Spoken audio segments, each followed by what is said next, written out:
Hey, welcome back, everybody. We are reading Copper Sun by Sharon Draper. Excuse me. And we are on chapter 28, Punishment. Not since the day her mother died had Polly felt such agony. She gasped in disbelief, unable to catch her breath. Head spinning, she clung to Amari, who was choking on her sobs. Mrs. Derby threw herself onto her child, then fainted, this time for real. Mr. Derby dropped the gun and looked at his hands. He seemed stunned. He turned to Clay and said quietly, "Go tell old Jubal to get up there and take care of all this." He could not look at the bodies. "And make sure Sarah Jane gets punished," he added without emotion. Polly watched Clay disappear into the darkness with a look of satisfaction on his face. Dr. Hoskins peered out the door then, unsure of what he might encounter. "Come get my wife, Doctor," Mr. Derby called. "I believe she's fainted again. Unfortunately, she had to witness the discipline of some unruly slaves, and it proved a bit much for her. See to her, will you, old fella?" Mr. Derby took a deep breath and smoothed his doublet. The doctor crept slowly to the bloody scene, observed it all, but made no comment. He picked up Mrs. Derby in his arms and carried her back to the house. Lena waited at the door to assist him, her eyes bright with fear. Then Mr. Derby turned his attention to Teenie, Polly, and Amari, who huddled together. "Follow me," he told them curtly. He led them down the familiar path to Teenie's kitchen, where he stopped.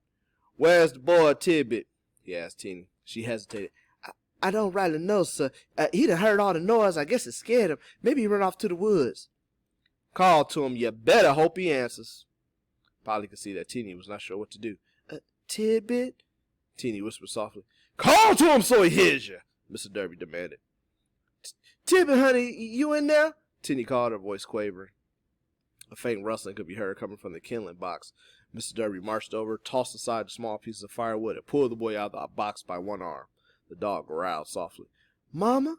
Tidbit called out. When Mr. Derby dropped the boy to the ground, Tidbit ran quickly to the skirts of his mother. She picked him up and held him close to her body.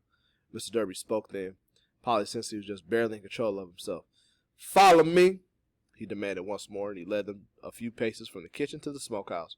He pulled out a key, unlocked the door, and turned to look at the frightened group in front of him. "You," he said, pointing at Polly, "are alive. I will not have such a person in my household."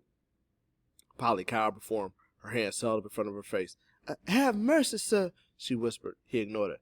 "And you," he said to Amari with consternation, "have been trouble since I was kind enough to bring you here." Amari looked frightened, Polly thought, but furious at him as well. That gave Polly courage to stand a little straighter in spite of Mr. Derby's fury. "And finally you," he said fiercely to Teenie.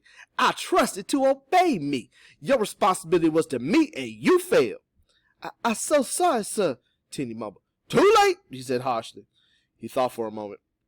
"When Dr. Hoskins leaves in the morning, he will have 3 passengers. I'll send Clay with him to make sure there are no problems. If it were not for my son, I might not have discovered the whole truth."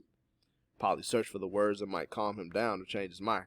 "Sir," she began, but Mr. Derby ignored her as he firmly pushed each of them into the dark, windowless smokehouse.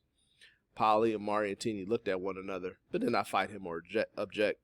They did not want to do anything to further encourage his anger. Mr. Derby slowly closed the door, then opened it again. "Tomorrow's a market day in Charlestown," he said. "Polly, I plan to sell your indentured to a whorehouse in New Orleans. You'll bring a pretty penny. They like 'em young down there." He uttered a short, harsh laugh. Tears welled up in Polly's eyes, but she shook her head and refused to cry.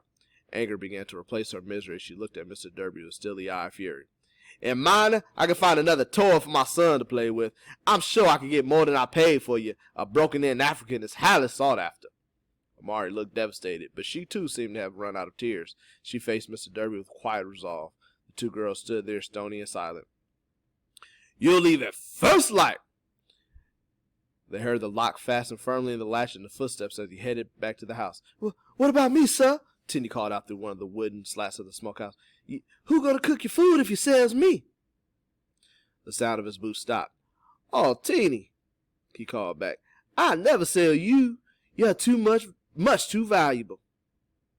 Teenie breathed a sigh of relief. She clung to Tidbit, fiercely in the darkness. "Oh, thank you, sir," she whispered. "I'm selling Tidbit instead," Mr. Derby's voice said clearly. The sound of his boots on the hard dirt disappeared as he headed back to the big house. Teenie's wails echoed in the darkness. So, as we finish up chapter 28, we now know the fate of our three protagonists after the fallout with Noah and the baby. They're all going to be sold separately, spread out. Mr. Derby is incredibly angry, and his fury knows no bounds. So, another quick chapter. We'll finish this, and I'll see you on the next one.